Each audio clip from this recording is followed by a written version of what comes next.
What is the secret to your success is always asked of a successful man, but what is the secret to your failure is never asked of a failed man.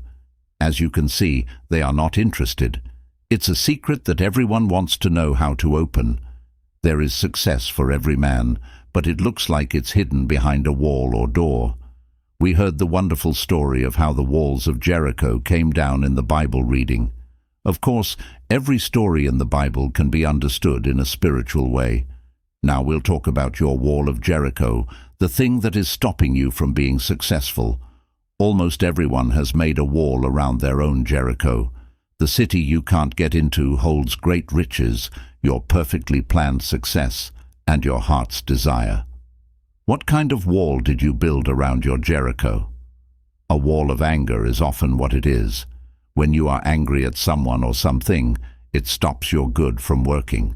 If someone else's success makes you angry because you failed, you are blocking your own success. In order to get rid of envy and anger, I told the woman, "What God has done for others, He now does for me and more." The woman was angry because a friend had gotten a gift. After she said this, she got a gift that was an exact copy of the first one, along with another gift. What made the walls of Jericho fall were the shouts of the Israelites. Your wall of Jericho falls apart when you say a declaration of truth. A woman heard me say, "The walls of lack and delay now crumble away, and I enter my promised land under grace." She had a clear picture of walking over a wall that had fallen down, and she saw her good almost right away. That which changes things for you is the word of awareness, because words and thoughts are like radiation. To find the secret to success, you need to be interested in and enjoy your work. I went to California a few years ago to give talks at different places. On the boat going through the Panama Canal, I met a man named Jim Tully. He had been a nomad for a long time. He said he was the king of the street people. He worked hard to achieve his goals and went to school. He could make up stories about his events because he had a lively mind. He made life interesting. He liked what he was doing, and it helped him become a famous author. It was turned into a movie. The name of the book was Outside Looking In. He is rich and famous now, and he lives in Hollywood. In what way did Jim Tully find the key to success? Being interested in what he was doing and making his life more interesting. He enjoyed his time on the boat. We could all talk because we were sitting at the captain's table. Mrs. Grace Stone was also on the boat. She wrote The Bitter Tea of General Yen and was going to Hollywood to get it turned into a movie. She got the idea for the book from her time living in China. That's the key to success. Make other people want to do what you like. People will find you interesting if you are interested in them. A smile or a good mood can often open the secret door. In China, they say, "A man without a smiling face must not open a shop." In a French movie with Chalier in the lead role, the power of a smile was shown. One of the characters had become poor, sad, and almost abandoned. The movie was called With a Smile. He asked Chevalier, "What good has my honesty done me?" Chevalier answered, "Even honesty won't help you without a smile." The man changes right then, feels better, and goes on to have a lot of success. You build a thick wall around your Jericho when you dwell on the past and whine about your problems. You run into a high wall when you talk about your problems too much and spread out your forces. I knew a smart and talented man who failed at everything. I learned that every night when he went home to dinner with his mother and aunt, he told them everything that had happened at work during the day. He talked about his dreams, fears, and mistakes. I told him, "Talking about your problems will spread your forces thin. Don't talk about your work with your family. Silence is golden." He did what I said. During dinner, he wouldn't talk about work. His aunt and mother were very sad. They were eager to hear everything, but his quiet was perfect. After a short time, he was hired and paid $100 a week. After a few years, he was making $300 a week. Being successful is not a secret, it's a plan. Not being hopeful is stopping a lot of people. It takes courage and endurance to get through it. This is something that all great men and women learn. This came to my attention because of a funny event. I met a friend at a movie hall. While I was waiting, I stood next to a kid who was selling newspapers. People who were walking by were given what he called a complete program of the picture, containing photographs of the actors and a sketch of their lives. Most people didn't buy anything, though. For no reason, he turned to me out of the blue and said, "Say, this ain't no racket for a guy with ambition." He then went on to talk about success. "A successful man never gives up," he said. I was interested, so I said, "The next time I come, I'll bring you a book called The Game of Life and How to Play It. You will agree with a lot of the ideas in it." A week or two later, I came back with the book. The girl at the ticket desk told him, "Let me read it while you sell programs." The person taking tickets leaned over to see what it was about. No matter what, the game of life always interests people. In about 3 weeks, I went back to the show. He was gone, Eddie. He had grown and found a new job that he liked. His wall around Jericho had come down. There was no giving up on him. You will only find the word success twice in the Bible. Both times are in the book of Joshua. "Be strong and brave enough to follow all the law that Moses, my servant, gave you. Don't stray to the right or left from it, so you can be successful wherever you go. This book of the law will not leave your mouth. You will think about it day and night, so that you can follow everything it says. That way, you will be successful and your journey will go well." In this story, Joshua said, "And it will happen that when they blow a long blast on the ram's horn, and when you hear the sound of the trumpet, all the people will shout with a great shout, and the wall of the city shall fall down flat, and the people shall rise straight before him." The story is about the power of the word, your word, to break down barriers. When the people yelled, the walls came down. Al-Badr faces the mountain and yells, "Open, Sesame." It's very inspiring because it makes you realize that your own rocks and hurdles will fall away at the right time.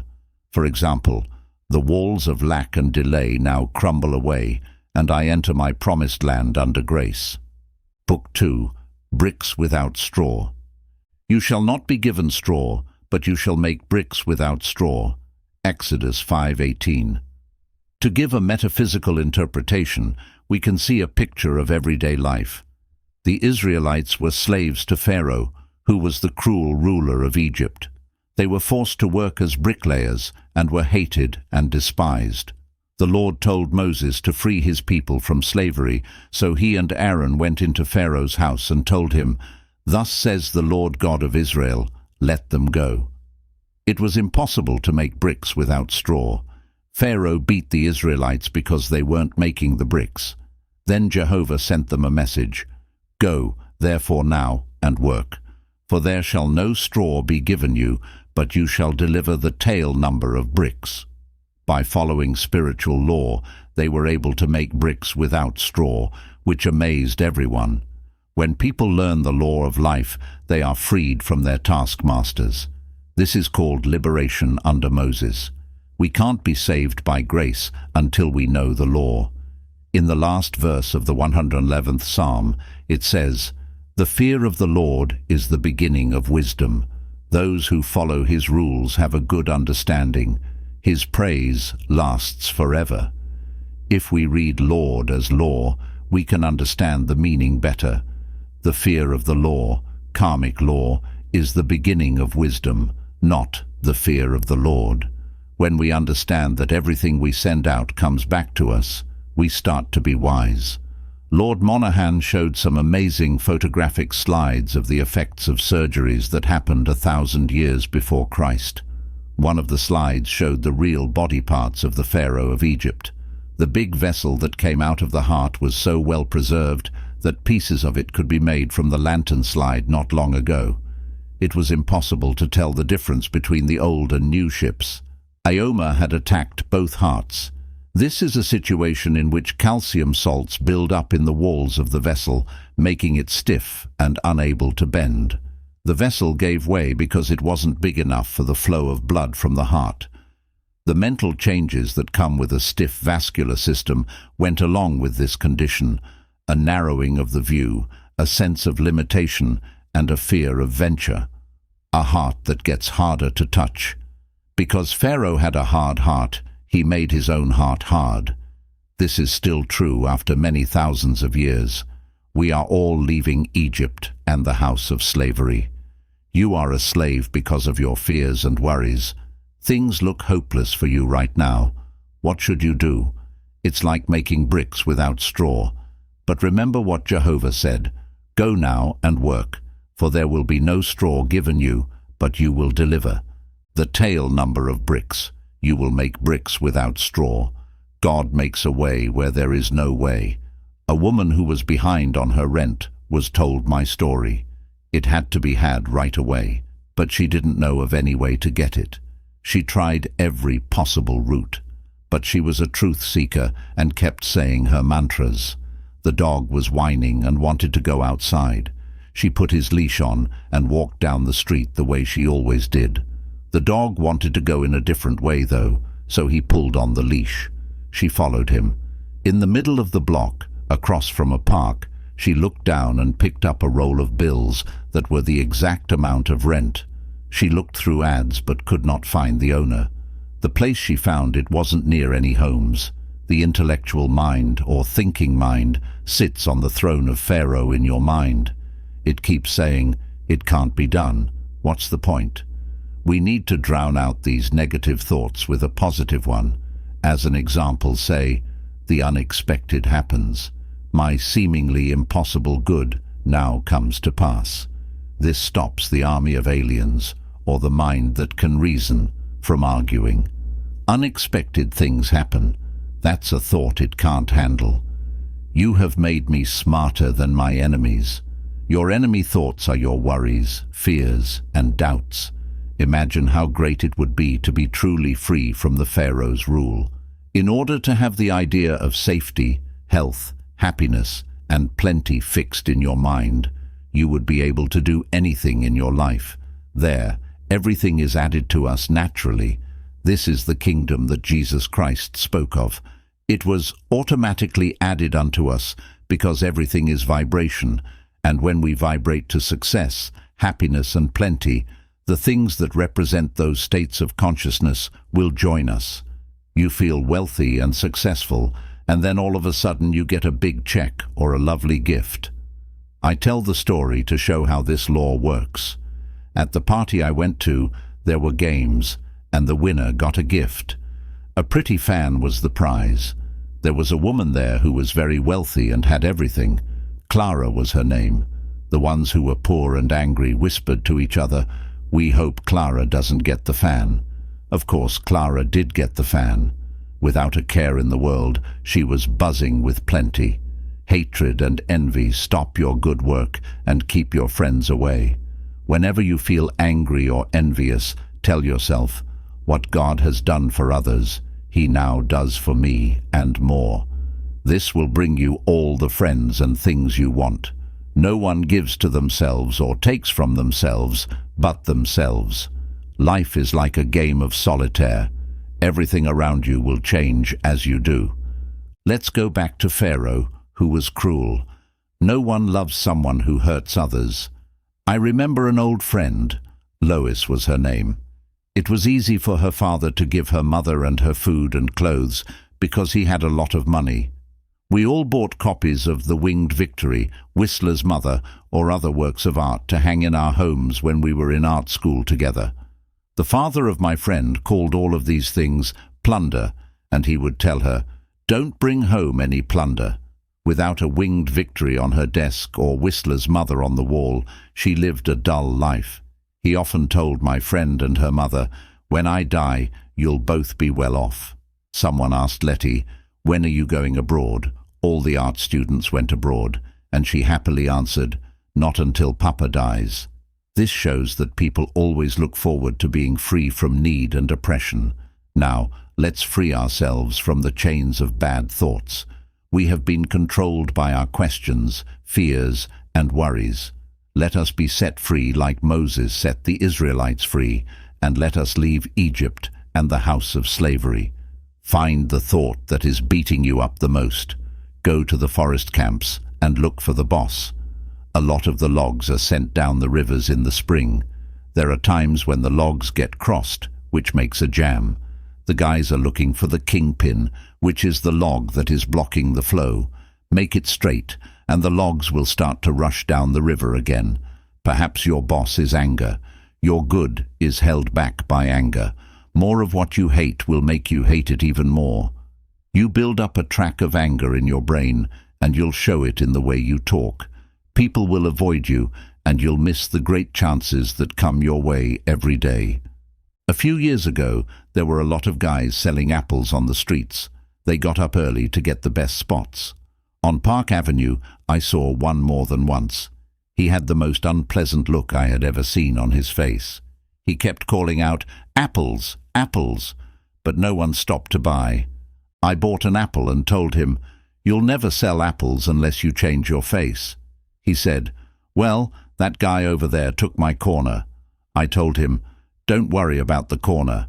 He said, "Okay, lady," and I went on. "You can sell apples right here if you look nice." When I saw him the next day, his whole face had changed. He had a great time selling apples with a smile. So, find your kingpin. You can have more than one, and your logs of success, happiness, and plenty will rush down your river. Go work now, because you won't be given straw, but you will make bricks without straw. Chapter 3:5. 5 of them were smart, and the other 5 were stupid. The stupid ones took their lamps, but not any oil. 2 and 3. Matthew 25. My subject is the parable of the wise and foolish virgins. And 5 of them were wise, and 5 were foolish. They that were foolish took their lamps, and took no oil with them. But the wise took oil in their vessels with their lamps. The parable teaches that true prayer means preparation. Jesus Christ said, "In all things whatsoever ye shall ask in prayer, believing, ye shall receive." Matthew 21:22. Therefore I say unto you, what things soever ye desire, when ye pray, believe that ye receive them, and ye shall have them. Mark 11:24. In this parable, he shows that only those who have prepared for their good, thereby showing active faith, will bring the manifestation to pass. We might paraphrase the scriptures and say, when ye pray, believe you have it. When you pray, act as if you already have received. Armchair faith or rocking chair faith will never move mountains. In the armchair, in the silence or meditation, you are filled with the wonder of this truth, and feel that your faith will never waver. You know that the Lord is your shepherd, you shall never want. You feel that your God of plenty will wipe out all burdens of debt or limitations. Then you leave your armchair and step out into the arena of life. It is only what you do in the arena that counts. Let me give you an example of how the law works, because faith that doesn't lead to action is dead. A man who was one of my students really wanted to travel. He wrote, "I give thanks for my divinely planned trip, divinely financed under grace in a perfect way." He didn't have much money, but he knew the law of planning, so he bought a trunk. A big red band around its waist made it look very gay and happy. It made him think of a trip every time he looked at it. He thought he felt his room move one day. He could feel a ship moving. He went to the window to get some fresh air. The air smelled like the docks smell. He could hear the snap of a bird and the squeak of the gangplank with his inner ear. The trunk had started to work, and it put him in the mood for his trip. Soon after, he got a big check, and he went on the trip. Afterward, he said it was perfect in every way. In the music hall of life, we need to keep our voices in tune. Are we acting out of fear, or because we have faith? You should be very careful about your goals, because they contain the most important things in life. If your problem is a financial one, and it usually is, you must know how to wind yourself up financially and keep wound up by always acting your faith. The material attitude towards money is to trust in your salary, your income, and investments, which can shrink overnight. The spiritual attitude toward money is to trust in God for your supply. To keep your possessions, always realize that they are God in manifestation. What Allah has given cannot be diminished. Then, if one door shuts, another door immediately opens. Never voice lack or limitation, for by your words you are condemned. You combine with what you notice, and if you are always noticing failure and hard times, you will combine with failure and hard times. You must form the habit of living in the fourth dimension, the world of the wondrous. It is the world where you do not judge by appearances. You have trained your inner eye to see through failure into success, to see through sickness into health, to see through limitation into plenty. I will give you the land you thought you saw. A person who is successful has a clear idea of what success is. It will stand if it is built on a rock of truth and right. If not, it falls apart on the sand and ishes into the water, going back to being nothing. Only holy ideas can last. Evil kills itself because it goes against the flow of everything, and it's hard to go against it. They that were foolish took their lamps and took no oil with them, but the wise took oil in their vessels with their lamps. The lamp symbolizes man's consciousness. The oil is what brings light or understanding. While the bridegroom tarried, they all slumbered and slept. And at midnight there was a cry made, Behold, the bridegroom cometh, go ye out to meet him. Then all those virgins arose and trimmed their lamps. And the foolish said unto the wise, Give us of your oil, for our lamps are gone out.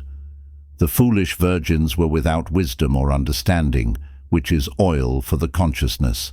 And when they were confronted with a serious situation, they had no way of handling it. And when they said to the wise, Give us of your oil, the wise answered, saying, Not so, lest there be not enough for us and you, but go ye rather to them that sell and buy for yourselves. That means that the foolish virgins could not receive more than was in their consciousness or what they were vibrating to. The man received the trip because it was in his consciousness as a reality. He believed that he had already received. As he prepared for the trip, he was taking oil for his lamps. With realization comes manifestation. The law of preparation works both ways. If you prepare for what you fear or don't want, you begin to attract it. David said, The thing I feared has come upon me. We hear people say, I must put away money in case of illness. They are deliberately preparing to be ill, or I'm saving for a rainy day. The rainy day is sure to come at a most inconvenient time. The divine idea for every man is plenty. Your barns should be full, and your cup should flow over. But we must learn to ask aright. For example, take this statement, I call on the law of accumulation. My supply comes from God, and now pours in and piles up under grace. This statement does not give any picture of stint or saving or sickness. It gives a fourth-dimensional feeling of abundance, leaving the channels to infinite intelligence. You have to decide every day whether you want to be smart or stupid. Will you get ready for the best? The big swing leads to trust. Will you serve fear and doubt and not bring oil for your lamps? While they were shopping, the groom arrived. Those who were ready went in with him to the wedding, but the door was locked. Then the other virgins came and said, Lord, Lord, open to us. But he replied, Truly, I tell you, I do not know you. You may think that the foolish virgins paid a high price for forgetting to bring oil for their lamps, but this is the law of karma, also known as the law of comeback. It's been called Judgment Day, which most people think of as the end of the world. They tell you that your day of judgment will come every 7 days, weeks, months, or years. It could come in minutes. In the end, you have to pay your karma debt, which is the price you pay for breaking divine law. You didn't trust God. You didn't get oil for your lights. Look into your mind every day to see what you are getting ready for. Are you afraid of not having enough money and holding on to every penny, which makes more money come to you? Be smart about how you use what you have, and more will come your way. It's in my book, Your Word is Your Wand, that I talk about the magic bag from Middle Eastern stories. A man with a magic bag is told about. The money went out, and right away, money came back in. This is why I said, my supply comes from God. I have the Spirit's magic bag. It will never run out. As soon as money leaves, it comes back in. It is always crammed, jammed with plenty under grace in just the right ways. This makes me think of a clear picture. You are using your mind as a bank. A woman with little cash was scared to pay any bills because she didn't want her bank account to close. She was sure she had it. I have the magic purse of the Spirit. It will never run out. As soon as money goes out, it comes back in. She paid her bills without fear, and then she got a few big checks that she didn't expect. Watch and pray lest ye enter into the temptation of preparing for something destructive instead of something constructive. I knew a woman who told me she always kept a long crepe veil handy in case of funerals. I said to her, "You are a menace to your relatives and are preparing to hurry them all off so that you can wear the veil." She destroyed it. Another woman who had no money decided to send her 2 daughters to college. Her husband scorned the idea and said, "Who will pay their tuition? I have no money for it." She replied, "I know some unforeseen good will come to us." She kept on preparing her daughters for college. Her husband laughed heartily and told all their friends that his wife was sending the girls to college on some unforeseen good. A rich relative suddenly sent her a large sum of money. Some unforeseen good did arrive, for she had shown active faith. I asked what she had said to her husband when the check arrived. She replied, "Oh, I never antagonize George by telling him I am in the right." So, prepare for your unforeseen good. Let every thought and every act express your unwavering faith. Every event in your life is a crystallized idea, something you have invited through either fear or faith, something you have prepared for. So, let us be wise and bring oil for our lamps, and when we least expect it, we shall reap the fruits of our faith. My lamps are now filled with the oil of faith and fulfillment. What do you think will happen? Based on your faith, it will be done for you. Matthew 9:29. Faith is expecting something to happen. According to your faith, be it done to you. Another way to say this is, according to your expectations, be it done to you. What do you think will happen? People who say, "We expect the worst to happen," or "the worst is yet to come," are actually calling for the worst to happen. People who say, "I expect to change for the better," are asking for better things to happen in their lives. If you change what you expect, you can change what happens. How can you change your expectations if you know you're going to lose, not have enough, or fail? Start living your life as if you were expecting success, happiness, and plenty. Get ready for your own good. Show that you're ready for it by doing something. The inner mind will be changed by active trust alone. As soon as you say the word for a house, get ready for it, like you don't have time to waste. Gather small decorations, napkins, and other things. I knew a woman who bought a big couch and took a big leap of faith. A chair was serious. She bought a big, comfy chair because she was getting ready to meet the right man. He showed up. What if you don't have any money to buy a chair or ornaments? Then look at storefronts and connect your thoughts with them. Become one with them. People sometimes say, "I don't go to the stores because I can't afford anything." That's exactly why you should go to the stores. Meet the things you need or want and become friends with them. A woman I know thought about getting a ring. She was brave and went to the ring section to try on rings. It made her feel like she owned something so much that soon after, a friend gave her a ring as a gift. You put together what you see. If you keep noticing pretty things, you'll make a connection that you can't see. These things will come into your life at some point.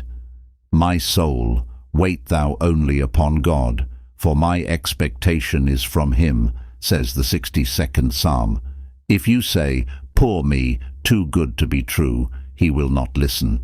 The poet was telling his subconscious mind that everything should come straight from the universe and not through doors and pathways. This is what the soul is. He is what I expect. God can't fail because his ways are smart and his methods are sure. If you don't limit the ways God can help you, you can expect any good thing that seems impossible. Do not say what you want or why it can't be done. God is the one who gives and makes amazing outlets for himself. This sentence says it all. I cannot be separated from God the giver. As a result, I can't be removed from God the gift. The gift is God at work. Know that every gift is a sign of good things to come, and look for God in every face and every situation. That means you're in charge of everything. A woman told me that their radiators weren't heating up and that her mother was cold. She also said, the landlord has said that we can't have heat until a certain date. I told her, God is your landlord, and she left right away. That evening the heat was turned on without her asking. People are becoming miracle-minded. It's in the air, says an article by John Anderson in the New York Journal and American that backs up what I just said. The title of the article is Theatre Goers Make Hits of Metaphysical Plays. The skeptical manager, whose name will be Brock Pemberton and whose voice had a hint of sarcasm, said, If, he said, you fellows, referring to the reviewers, know so much about what the New York public wants, why don't you tell me what to produce? Tell me what kind of play the people who are going want to see. I would, I replied, but you wouldn't believe it. You're hedging, he said. You don't know, and you're trying to hide it by acting like you do know more than you're willing to say. You and I both have the same idea right now about what kinds of plays tend to do well. I have, I replied. There is one surefire hit, one theme that works and always has worked, whether it's competing with boy meets girl mysteries, historical tragedies, or something else. There has never been a play on the idea that totally failed, and many bad plays have been big hits. Mr. Pemberton asked, You're delaying again. What kinds of plays are they? Metaphysical, I said, adding a big word afterward. Then I waited quietly to see what would happen. Metaphysical, Mr. Pemberton asked. Do you mean metaphysical? I stopped for a moment, but Mr. Pemberton didn't say anything, so I kept going, quoting titles like The Green Pastures, The Star Wagon, and Father Malachi's Miracle. I also said that some of these titles made it to the public without being noticed by critics. Mr. Pemberton, on the other hand, had left to ask, Is there a metaphysician in the house? Probably in every theatre in town. People are starting to understand how powerful their words and thoughts are. They also understand why faith is the substance of what we hope for and the evidence of things we haven't seen. Superstition is a good example of the law of expectancy in action. If you walk under a ladder and think it will bring you bad luck, it will. The ladder isn't doing anything wrong. You just thought it would. Now, think of the good things that seem so far away and start to expect them now, through God's grace in a way you didn't expect. There are 3,000 promises in the Bible, and I was told that all of them will come true. Among them are riches and honor, eternal youth, your flesh shall become as a little child's, and eternal life. Life, death itself will be defeated. This is what Christianity is based on. I'm ready for the unexpected. My wonderful good now comes true. Chapter 5. God's Long Arm. The eternal God is thy refuge, and beneath are the everlasting arms. Deuteronomy 33:2-27. In the Bible, the arm of God always stands for protection. The people who wrote the Bible knew how powerful symbols could be. They used the rock, sheep, shepherds, vineyard, lamp, and many other things as symbols. It would be interesting to know how many symbols are used in the Bible. The arm also stands for strength. Would you like to get rid of a negative thought form that was making you feel bad? Maybe you're constantly angry about something because you hold grudges against people you know, people you don't know, people from the past, people from the present, and you may be sure that people from the future will not be able to escape your wrath.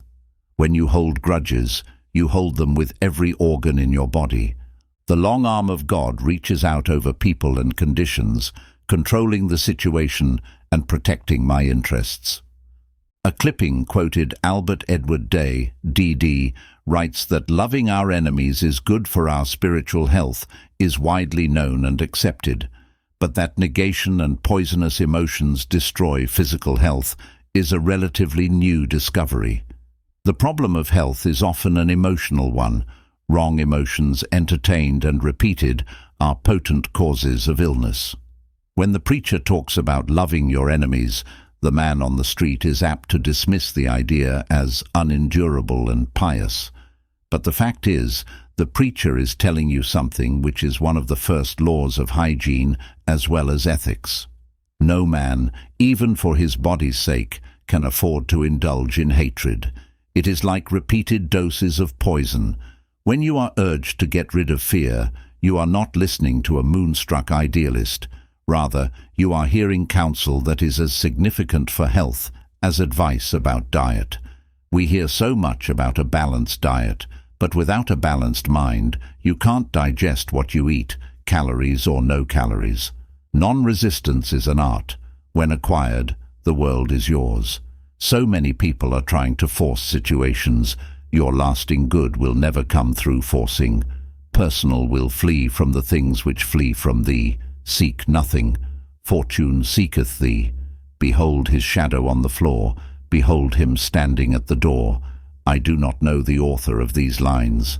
Lovelock, the celebrated English athlete, was asked how to attain his speed and endurance in running. He replied, "Learn to relax. Let us attain this rest in action." He was most relaxed when running the fastest. Your big opportunity and big success usually slide in when you least expect it. You have to let go long enough for the great law of attraction to operate. You never saw a worried and anxious magnet. It stands up straight and has an air in the worm because it knows needles can't help jumping to it. The things we rightly desire come to pass when we have taken the clutch off. I say in my correspondence course, do not let your heart's desire become your heart's disease. You are completely demagnetized when you desire something too intensely. You worry, fear, and agonize. There is an occult law of indifference. None of these things move me. Your ship comes in over a don't care sea. Many people, in truth, antagonize friends because they are too anxious for them to read the books and go to the lectures. The meet opposition. A friend took my book, The Game of Life and How to Play It, to her brother's house to read. The young men of the family refused to read it. No nut stuff for them. One of these young men drives a taxi cab. One night he drove a taxi which belonged to another man. In going over the car, he found a book stuffed away somewhere. It was The Game of Life and How to Play It. The next day he said to his aunt, "I found Mrs. Shin's book in the taxi last night. I read it and it's great. There's a lot of good reading in it. Why doesn't she write another book?" God works in roundabout ways, his wonders to perform. I meet unhappy people and a few grateful and contented people. A man said to me one day, "I have a great deal to be thankful for. I have good health, enough money, and I'm still single." The 89th Psalm is very interesting, for we find that two individuals take part. The man who sings the psalm, for all psalms are songs or poems, and Lord God of hosts answers him. It is a song of praise and thanksgiving, extolling the strong arm of God. I will sing of the mercies of the Lord forever, O Lord God of hosts, who is a strong Lord like unto thee. Thou hast a mighty arm, strong is thy hand, and high is thy right hand. Then the Lord of hosts replies, With whom my hand shall be established, mine arm also shall strengthen him. My mercy will keep for him forevermore, and my covenant shall stand fast with him. We only hear the words forevermore in the Bible and in fairy tales. In the absolute, man is outside of time and space. His good is from everlasting to everlasting. The fairy tales came down from the old Persian legends, which were founded upon truth. Aladdin in his wonderful lamp is the outpicturing of the word. Aladdin rubbed the lamp, and all his desires came to pass. Your word is your lamp. Words and thoughts are a form of radioactivity and do not return void. A scientist has said that words are clothed in light. You are continually reaping the fruits of your words. A friend in one of my meetings said that she had brought a man to my class who had been out of work for a year or more. I gave the statement, Now is the appointed time. Today is the day of my amazing good fortune. It clicked in his consciousness. Soon after, he was given a position which paid him $99,000 a year. A woman told me that when I blessed the offering, I said that each offering would return 1,000-fold. She had put $1 in the collection. She said with great realization, that dollar is blessed and returns $1,000. She received $1,000 a short time afterward in a most unexpected way. Why do some people demonstrate this truth so much, more quickly than others? It is because they have the ears that hear. Jesus Christ tells the parable of the man who sowed the seed, and it fell upon good ground. The seed is the word. I say, listen for the statement that clicks, the statement that gives you realization. That statement will bear fruit. The other day, I went into a shop where I know the employer quite well. I had given one of his employees an affirmation card. I said to him jokingly, I wouldn't waste an affirmation card on you. You wouldn't use it. He replied, Oh sure, give me one. I'll use it. The following week, I gave him a card. Before I left, he rushed up to me excitedly and said, I made the statement, and 2 new customers walked in. It was, Now is the appointed time. Today is the day of my amazing good fortune. It had clicked. So many people use their words in exaggerated and reckless statements. I find a great deal of material for my talks in the beauty parlor. A young girl wanted a magazine to read. She called to the operator, Give me something terribly new and frightfully exciting. All she wanted was the latest moving picture magazine. You hear people say, I wish something terribly exciting would happen. They are inviting some unhappy but exciting experience into their lives. Then they wonder why it happened to them. There should be a chair of metaphysics in all colleges. Metaphysics is the wisdom of the ages. It is the ancient wisdom taught all through the centuries in India, Egypt, and Greece. Hermes Trismegistus was a great teacher of Egypt. His teachings were closely guarded and have come down to us over 10 centuries. He lived in Egypt in the days when the present race of men was in its infancy. But if you read the Kabbalah carefully, you find that he taught just what we are teaching today.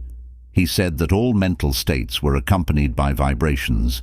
You combine with what you vibrate to. So let us all now vibrate to success, happiness, and abundance. Now is the appointed time. Today is the day of my amazing good fortune. Chapter 6. The Fork in the Road. Choose you this day whom ye shall serve. Joshua chapter 24 verse 15. Every day there is a necessity of choice, a fork in the road. Shall I do this or shall I do that? Shall I go or shall I stay? Many people do not know what to do. They rush about letting other people make decisions for them, then regret having taken their advice. There are others who carefully reason things out. They weigh and measure the situation like dealing in groceries and are surprised when they fail to obtain their goal. There are still other people who follow the magic path of intuition and find themselves in their promised land in the twinkling of an eye. Intuition is a spiritual faculty high above the reasoning mind, but on the path is all that you desire or require. In my book, The Game of Life and How to Play It, I give many examples of success attained through using this marvelous faculty. I say also that prayer is telephoning to God, and intuition is God telephoning to you. So choose ye this day to follow the magic path of intuition. In my question and answer classes, I tell you to cultivate intuition. In most people, it is a faculty which has remained dormant. So we say, awake, thou that sleepeth. Wake up to your leads and hunches. Wake up to the divinity within. Claude Bragdon said, to live intuitively is to live fourth-dimensionally. Now it is necessary for you to make a decision. You face a fork in the road. Ask for a definite, unmistakable lead, and you will receive it. We find many events to interpret metaphysically in the book of Joshua. After the death of Moses, the divine command came to Joshua, now therefore arise, go over the Jordan, thou and all thy people, unto the land which I do give to them. Every place that the sole of your feet shall tread upon, to you have I given it. The feet are the symbol of understanding, so it means metaphysically all that we understand stands under us in consciousness, and what is rooted there can never be taken from us. For the Bible goes on to say, there shall not any man be able to stand before thee all the days of thy life. I will not fail thee, nor forsake thee. Only be thou strong and very courageous, that thou mayest observe to do according to all the law which Moses my servant commanded thee. Turn not from it to the right hand or to the left, that thou mayest prosper whithersoever thou goest. So we find we have success through being strong and very courageous in following spiritual law. We are back again to the fork in the road, the necessity of choice. Choose ye this day whom ye shall serve, the intellect or divine guidance. A well-known man who has become a great power in the financial world said to a friend, I always follow intuition, and I am luck incarnate. Inspiration, which is divine guidance, is the most important thing in life. People come to truth meetings for inspiration. I find the right word will start divine activity operating in their affairs. A woman came to me with a complication of affairs. I said to her, let God juggle the situation. It clicked. She took the affirmation, I now let God juggle this situation. Almost immediately she rented a house which had been vacant for a long time. Let God juggle every situation, for when you try to juggle the situation, you drop all the balls. In my question and answer classes, I would be asked, how do you let God juggle a situation, and what do you mean when you say, I should not juggle it? You juggle with the intellect. The intellect would say, times are hard, no activity in real estate, don't expect anything until the fall of 1958. With spiritual law, there is only the now. Before you call, you are answered, for time and space are but a dream, and your blessing is there waiting for you to release it by faith and the word. Choose you this day whom ye shall serve, fear or faith. In every act prompted by fear lies the germ of its own defeat. It takes much strength and courage to trust God. We often trust Him in little things, but when it comes to a big situation, we feel we had better attend to it ourselves. Then comes defeat and failure. The following extract from a letter which I received from a woman in the West shows how conditions can change in the twinkling of an eye. I've had the pleasure of reading your wonderful book, The Game of Life and How to Play It. I have 4 boys, 10, 13, 15, and 17, and thought how wonderful for them to grasp it in their early life and be able to get things which are theirs by divine right. The lady who let me read her copy gave me other things to read.